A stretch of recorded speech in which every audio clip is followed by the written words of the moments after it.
The Nightshade Crown, tome 1. The Foxglove King, de Hannah Witten, traduit de l'anglais par Anaïg Wesnar, lu par Diane Kristanek. Une veste de sang se pencha sur une 6e caisse et pesa sur le couvercle avec la pointe de sa baïonnette. Laure entrevit un reflet vert dans l'ombre. Elle se précipita en avant, bannissant l'appel de la Mortem, et déclara, avant même de savoir quel mot franchirait ses lèvres, « Tu les as trouvés !» Jean-Paul et Moustache recourbés se tournèrent vers elle. La veste de sang qu'elle avait interrompue dans sa tâche leva les yeux, un pli intrigué entre les sourcils. Laure s'empara de la caisse et la plaqua contre sa poitrine.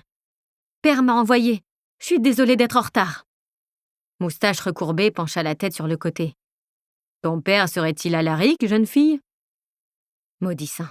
Elle pensait que cette chemise serait assez ample pour les camoufler, mais elle n'avait pas le genre de poitrine qui se laisse facilement dissimuler. « Oui, » répondit Laure en se tenant bien droite et en accentuant son sourire. « Il était dans tous ses états. J'ai cassé trop de bocaux en essayant de les charger un par un. Nous avons besoin des caisses tout de suite. » Elle reculait tout en les mitraillant de paroles et de sourires, rapprochant peu à peu le poison de la vieille boutique. La trappe qui se trouvait à l'intérieur menait aux catacombes, et la carte mystérieuse dans sa tête lui disait que les tunnels voisins étaient déserts. Si elle parvenait juste à faire passer les caisses par la porte, elle trébucha sur un caillou et perdit l'équilibre.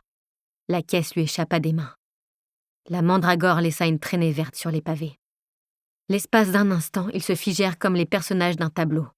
Jean-Paul, Laure, les vestes de sang et le gros cheval placide que Val gardait uniquement pour les livraisons de poison, celui que Laure appelait affectueusement Cheval parce que personne ne lui avait jamais donné de vrai nom.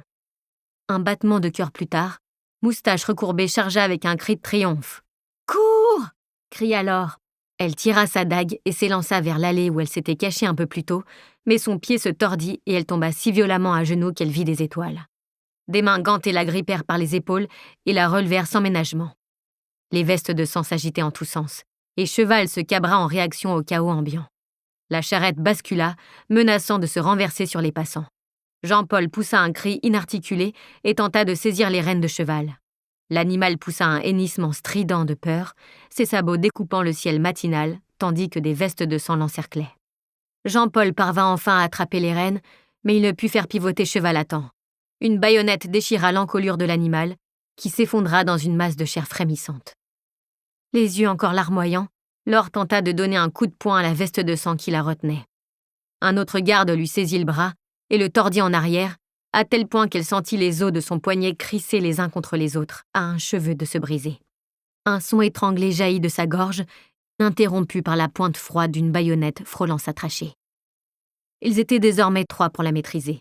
2 vestes de sang lui maintenaient les bras dans le dos, tandis que le dernier la tenait en respect avec son fusil. Ses chances de s'enfuir n'étaient pas très bonnes. Le fourmillement se réveilla dans ses paumes, conscience froide serpentant dans tous ses membres.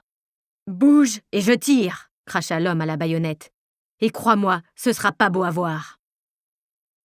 Les doigts de Laure tremblèrent, embrasés par la Mortem qui suintait des catacombes et du corps agonisant de Cheval. Laure n'avait pas canalisé ce pouvoir depuis 13 ans.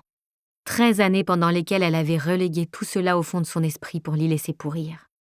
Mais à présent, son appel manquait de la submerger.